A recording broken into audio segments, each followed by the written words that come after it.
I'm Nathan from Matia, and I want to take you on a quick tour of Matia's integration with Hex. Hex is an AI analytics platform that helps anyone get data insights grounded in the facts of their business. Matia is able to read your projects, SQL cells, and even your Python cells directly from Hex.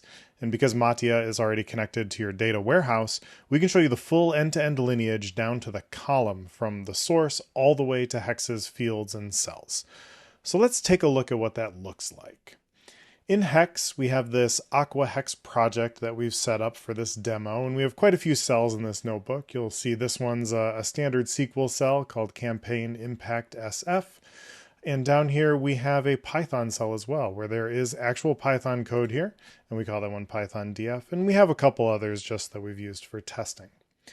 Let's go take a look at what this looks like within Matia.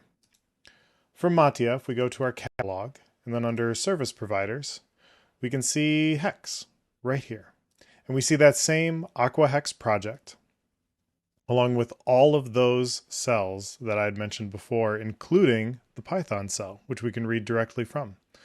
Let's take a look at the lineage of one of these. Let's look at the customer feedback. So when this opens in Matia's lineage, we can see all of the fields that were there within Hex itself. And let's say we want to know the source of this comment field. Where is this data coming from? Well, let's go back and take a look.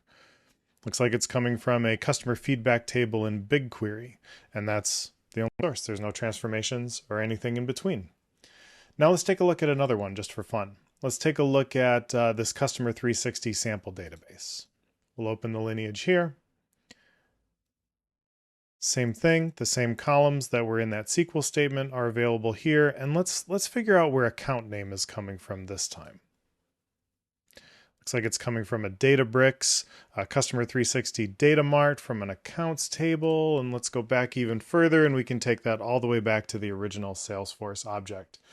And again, the important thing to remember here is that your BI tool usually sits at the end of your data stack. So in order to figure out where the data is coming from, we have to work backwards. But now, what if we know the table that we want to work from and we want to figure out what reports that feeds? What if we want to go forward in that lineage? Let's take a look at how to do that. If we go to our data stores, I'm going to go to our BigQuery data store here. And we have this Google Sheets project with some more customer feedback. And I'm going to open the lineage here again within Matia. And so again, remember, we're starting from a source here. This is a table in our warehouse, and we want to figure out what reports this is feeding further down the line. So instead of going backwards, we're going to go forwards and take a look.